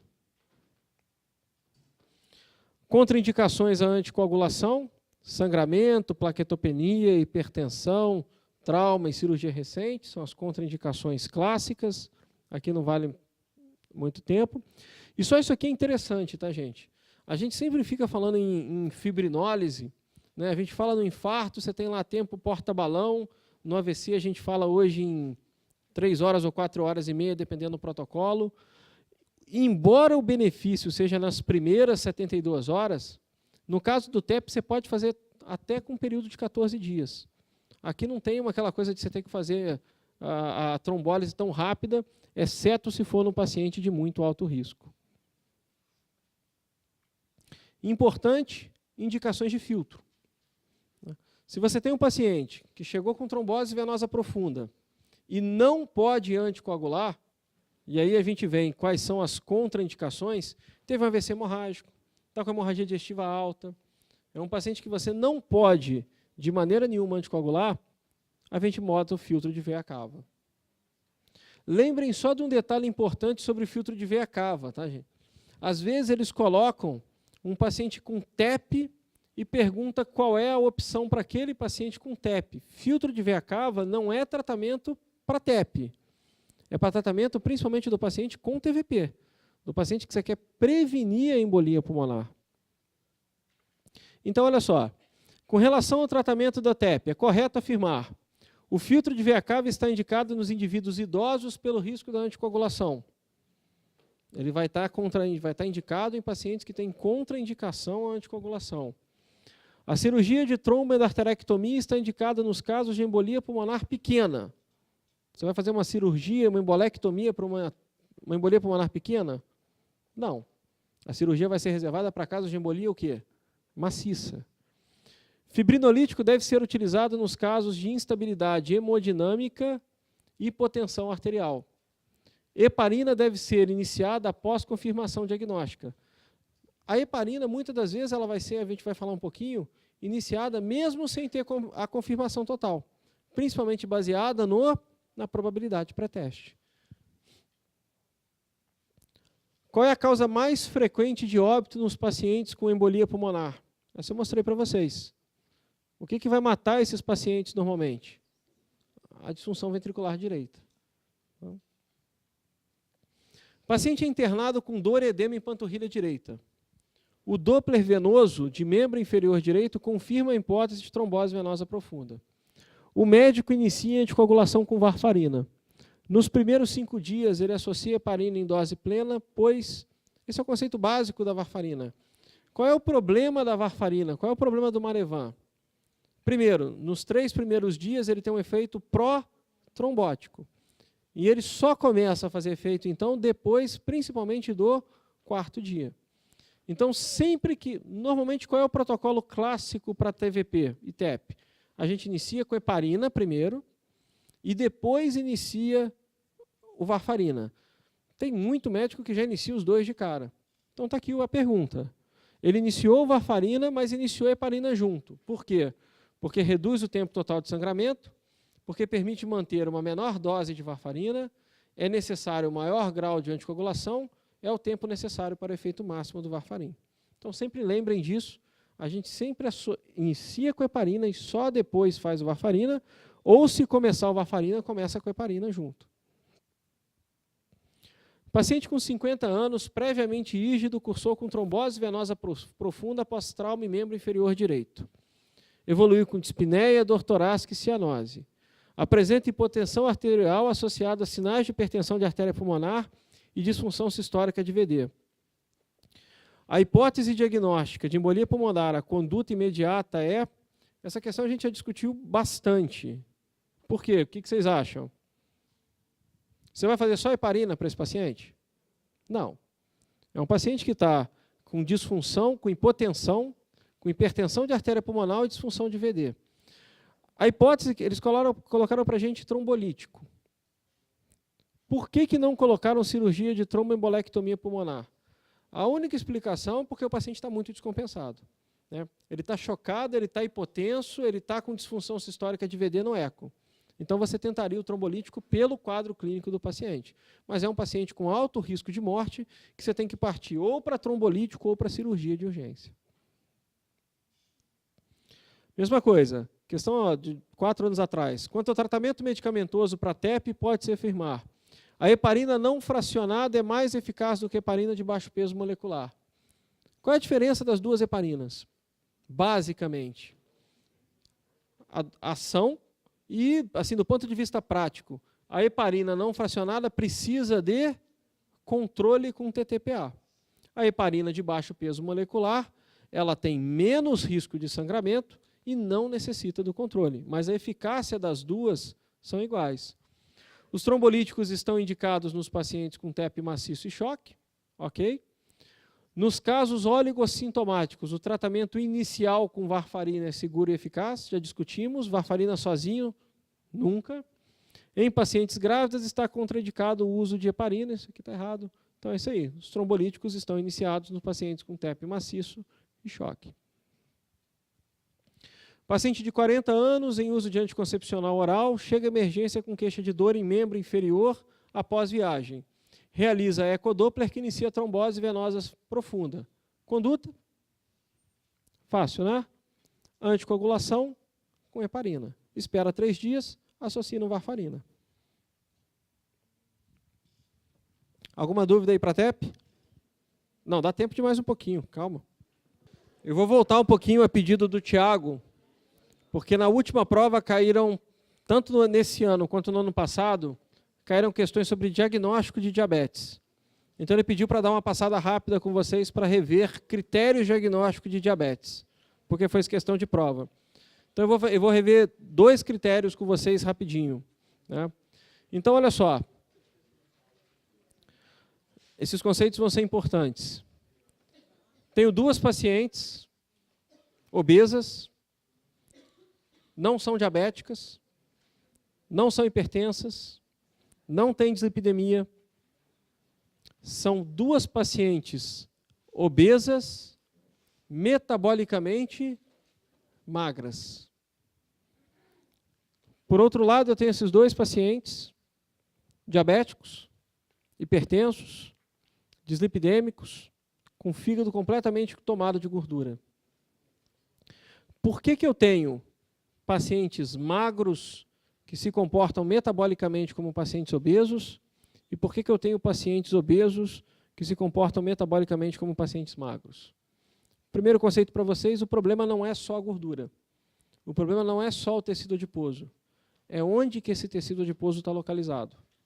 Então, nós sabemos que existe uma gordura chamada gordura subcutânea. Então, se eu abrir aqui, o que vai estar embaixo da pele é tecido adiposo subcutâneo. E vocês têm que entender que esse tecido adiposo subcutâneo é extremamente protetor.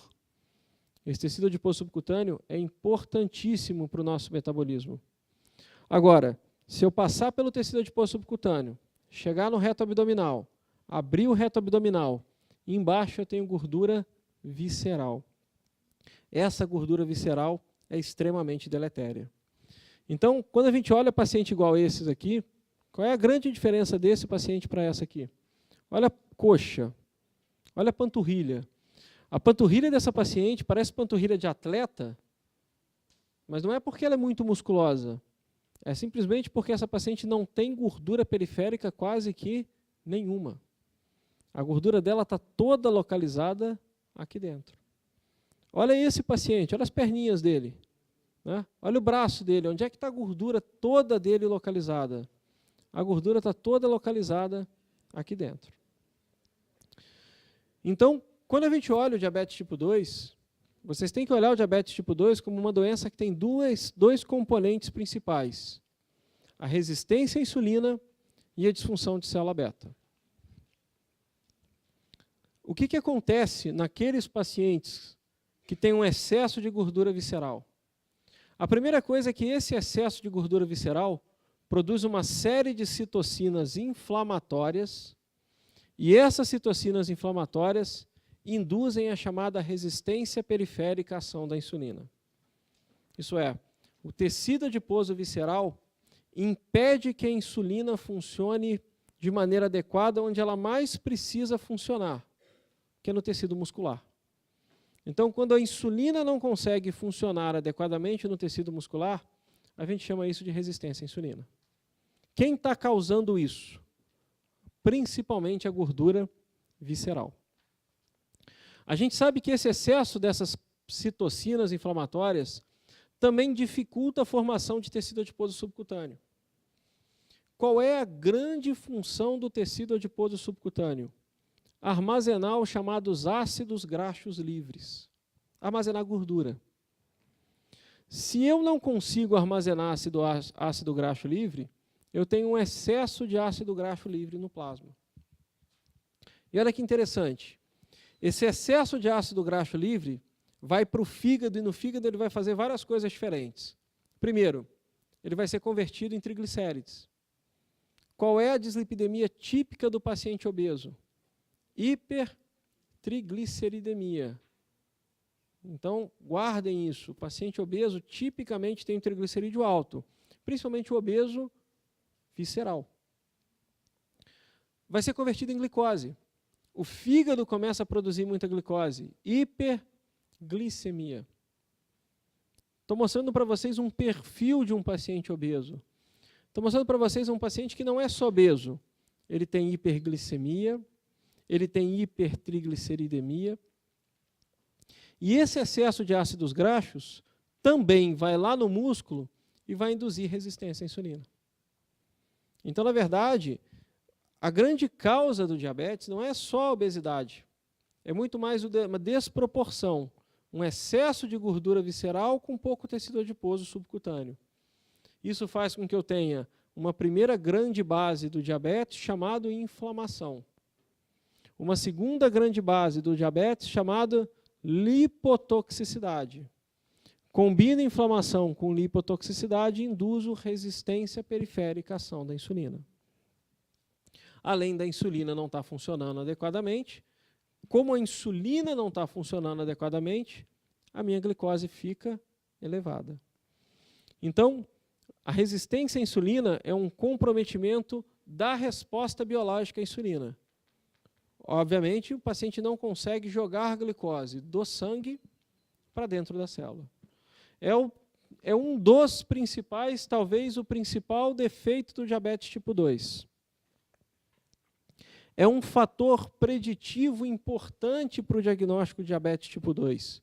Isso é, pacientes que têm resistência à insulina, a gente sabe que eles têm um risco muito grande de no futuro ficar diabéticos. E vai faltar um slide aqui, gente, que eu esqueci de colocar, mas que é importante porque já caiu em prova. Faz parte de um conjunto de fatores denominado síndrome de resistência à insulina ou síndrome metabólica. Quais são os critérios da síndrome metabólica? Isso eu acho importante vocês saberem que costuma cair em prova. Qual é o grande determinante de tudo que está errado aqui? Gordura visceral. Então, síndrome metabólica, qual é o fator obrigatório para todos os pacientes? Cintura maior do que 90 em homem e 80 em mulheres. O principal determinante é a obesidade visceral. Então, isso é importante vocês saberem. O obrigatório é cintura. Associado a pelo menos 2 de 4. Hipertrigliceridemia, triglicerídeo acima de 150, glicose acima de 100, hipertensão, PA acima de 130 por 80, e o HDL baixo, normalmente abaixo de 45. Então, síndrome metabólica, cintura associado a triglicerídeo alto, HDL baixo, glicose alta e hipertensão. Eu falo muito isso porque adora cair questão de prova colocando LDL colesterol dentro de definição de síndrome metabólica. O LDL colesterol é o mais importante fator de risco para a gente para infarto, mas ele não entra dentro do diagnóstico de síndrome metabólica.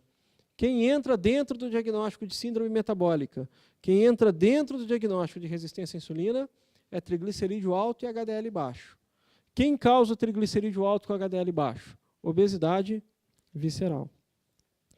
Então a gente pega um paciente obeso, com aquele grau de obesidade visceral que vocês viram. Esse paciente normalmente tem uma predisposição genética. Aparece aquele excesso de ácido graxo, aquele excesso de citocinas com a glicose alta, ele começa a perder massa de célula beta. Ele perde 10, 20, 30, 40, 50, 60%. No momento que ele perde 60% da massa de célula beta, ele fica diabético. Então esse é um conceito importante. Isso aqui, olha que bonita essa imagem. Isso aqui é uma ilhota pancreática. Tudo que vocês estão vendo em verde aqui é célula beta. Esses pontinhos vermelhos que vocês estão vendo aqui em volta é célula alfa. É produtora de glucagon.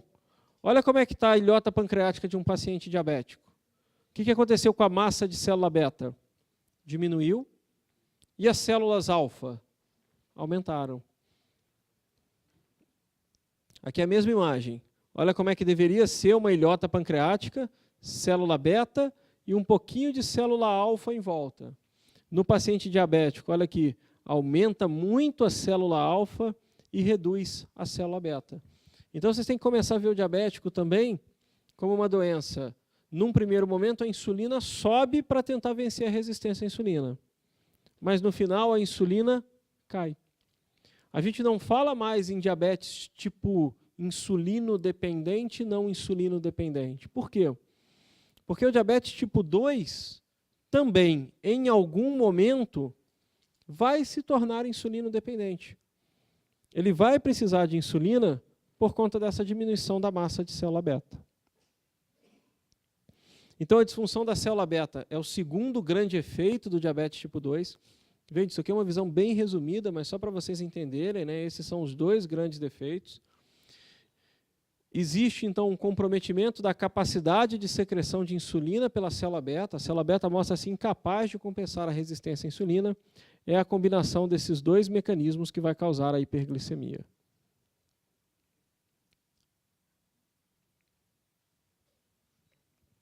Deixa eu parar aqui, porque é onde a gente vai perder mais tempo. Então, como que eu faço o diagnóstico de diabetes e pré-diabetes? Claro.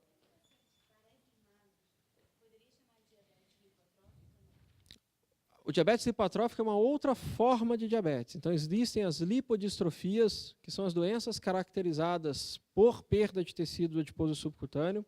Nesses pacientes, você tem um diabetes lipodistrófico ou lipotrófico.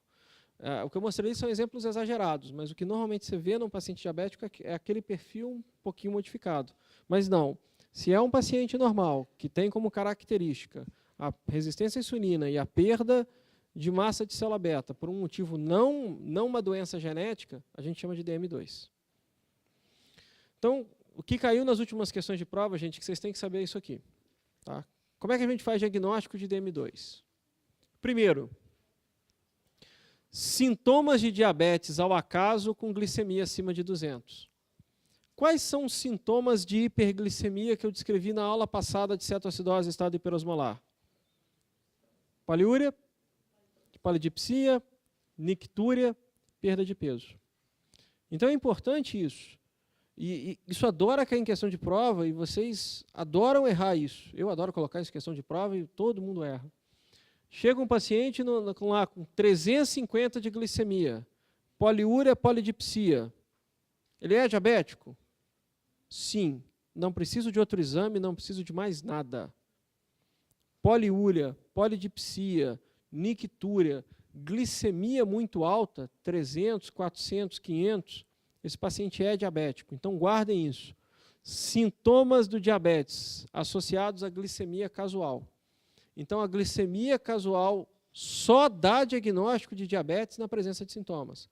Um paciente foi na feira, fez uma glicemia, deu 260, ele é diabético? Se ele não tiver sintoma, eu não posso afirmar. Então, eu só posso afirmar no paciente sintomático. Agora, e aqueles pacientes que chegam para a gente com exame de sangue? Como é que a gente vai fazer diagnóstico de diabetes?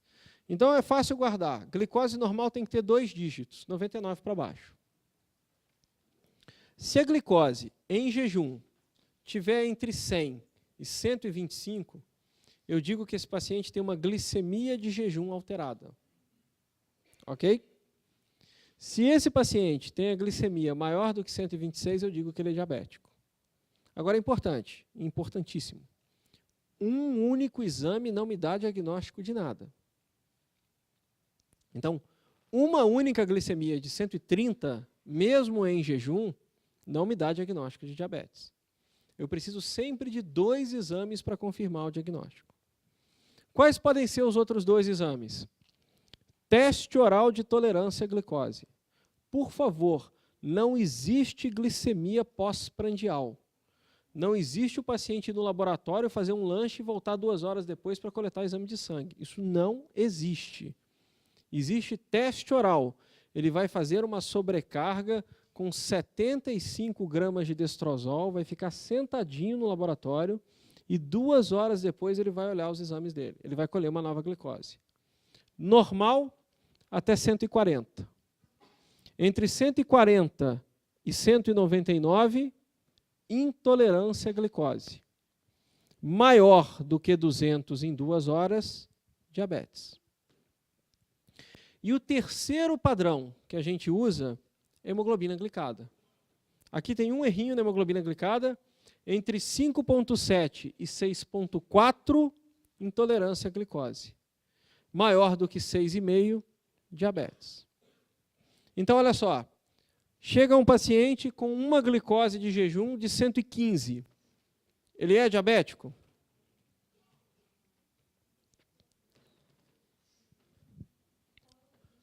Um paciente chega, trouxe um exame de sangue com uma glicose de 115. Ele é diabético? Não sei. Não sei. O que eu tenho que pedir para ele? Uma outra glicemia de jejum. Mais o quê? Um teste oral de tolerância à glicose e uma hemoglobina glicada. Dá para entender isso? Um paciente que tem uma glicemia de jejum de 128, ele é diabético? Não sei. Repetiu o exame, veio uma glicemia de jejum de 114, 2 horas de 180 e uma hemoglobina glicada de 6,7. Todo mundo guardou aí os números que eu falei? Quanto que eu falei? A primeira glicose? 14 a 28. Ó. A primeira, 128, em jejum. Depois ele trouxe uma outra de jejum, 114. 2 horas de 180 e uma glicada de 6,7. Ele é diabético? Ele tem 2 exames. Ele tem uma primeira glicemia, 128. Um segundo exame, hemoglobina glicada de... Fechou o diagnóstico. Ok? Pode 2 exames diferentes. Você tem 2 exames. Isso volta e meia o paciente traz. Ele trouxe um exame de hoje com uma glicemia de 128. Aí você olha o exame dele de um ano atrás, tem uma outra glicemia de 131. Ele é diabético? É, fechou o diagnóstico. Ok? Então é sempre importante isso, porque às vezes eles gostam de colocar isso em prova. Um paciente estava na feira, fez uma glicemia, deu 152, conduta. Adora cair isso em prova. Repetiu o exame. Não só repetiu o exame. Vai pedir o quê? Glicose, teste oral de tolerância à glicose e hemoglobina glicada. Todo mundo sabe o que é hemoglobina glicada? Então, por que a glicemia de jejum não é boa? Porque ela varia demais. Tem aquele paciente malandro que sabe que vai fazer o exame segunda-feira, faz um final de semana todo de jejum, aí, doutor, segunda-feira, 90. E às vezes tem o contrário, tem um paciente que faz tudo certinho e no final de semana ele abusa, a glicose da segunda vem mais alto. Então, assim, a glicemia de jejum isolada não é o melhor exame que a gente tem. Não existe glicemia pós-prandial. Deixa eu não falar que não existe. A glicemia pós-prandial a gente só usa naquele paciente que está furando o dedo que você quer fazer ajuste de dose de insulina. Não existe o paciente fazer lanche em laboratório para 2 horas depois ver quanto está a glicose. Então, por favor, isso não tem valor nenhum para diagnóstico. Só tem valor para monitorização de tratamento de paciente. Então, a gente não pede glicemia pós-prandial. A gente pede hemoglobina glicada. A hemoglobina glicada é o resultado de uma glicação exagerada da glicose. Né? Isso é importante. Ela marca o controle glicêmico nos últimos 3 meses. Né? Então, basicamente, quando você pede hemoglobina glicada, ela está avaliando os últimos 3 meses de tratamento. E ela vai ser extremamente importante porque o diabetes ele vai ter 2 tipos de complicações. As microvasculares e as macrovasculares. Quais são as complicações microvasculares? As microvasculares são aquelas complicações diretamente relacionadas com a glicose. Então, glicose alta causa complicação microvascular. Quais complicações são essas? Retinopatia, neuropatia e nefropatia. Então, a hemoglobina glicada, ela é um excelente marcador de complicação microvascular. Então, todos os estudos que a gente tem em diabetes mostram para a gente que quanto maior é a hemoglobina glicada, maior é o risco de retinopatia, maior é o risco de nefropatia, maior é o risco de neuropatia e maior é o risco de microalbuminúria. Deixa eu fazer um parêntese rápido aqui, que é só uma coisa boba. O Outubro Azul, para quem não sabe, é do diabetes. Ok? O Dia Mundial do Diabetes foi comemorado sábado. O dia 14 de novembro é o Dia Mundial do Diabetes. E o que aconteceu foi que, obviamente, a urologia aproveitou o Setembro Rosa e criou um Outubro Azul que acabou apagando um pouquinho o Dia do Diabetes. Mas o Novembro Azul, Outubro Rosa, tá? Vocês entenderam. O Outubro Rosa e o Novembro Azul. Mas só para saber que no sábado o Maracanã ficou azul, o Cristo ficou azul, a Catedral da Sé ficou azul, o Coliseu de Roma, tudo ficou azul pelo diabetes. Então guardem isso. Então, só para lembrar, porque é importante. Mas vamos voltar na hemoglobina glicada. Então existe uma excelente correlação da hemoglobina glicada com as complicações microvasculares do diabetes. Mas o diabetes também tem as complicações macrovasculares. Quais são as complicações macrovasculares do diabetes? Infarto, aterosclerose, infarto, AVC e derrame. Infarto, AVC e doença arterial periférica. E é importante, gente, que não é a glicose o principal determinante das complicações macrovasculares. O principal determinante das complicações macrovasculares é a resistência à insulina. Esse dado é importante. E guardem um outro dado significativo. Embora a hemoglobina glicada baixa seja excelente para prevenir as complicações microvasculares, isso tem caído em prova, na hora que você começa a baixar demais a hemoglobina glicada, o que acontece com a mortalidade? Começa a aumentar. E por que a mortalidade começa a aumentar quando eu baixo demais a hemoglobina glicada? Porque quanto mais eu baixo a hemoglobina glicada, mais risco de hipoglicemia eu estou fazendo. E a gente sabe hoje que em paciente idoso, em paciente coronariopata, hipoglicemia mata. Então guardem esses conceitos, que isso tem sido muito cobrado. Hemoglobina glicada é um ótimo marcador para as micro, mas para as macro, o mais importante é a resistência à insulina. E que hoje a gente é cada vez mais cuidadoso com a hemoglobina glicada. A gente não quer ela tão baixa, principalmente em paciente idoso. Porque na hora que eu começo a baixar a hemoglobina glicada, a mortalidade começa a subir. E por que a mortalidade começa a subir? Porque aumenta essa incidência de doença cardiovascular. Alguma dúvida em diagnóstico de diabetes? Então, sintomas: poliúria, polifagia, nictúria, perda de peso, pela diurese osmótica com glicemias acima de 200 e pelo menos 2 exames aqui para baixo. Tá bom por hoje? Boa noite.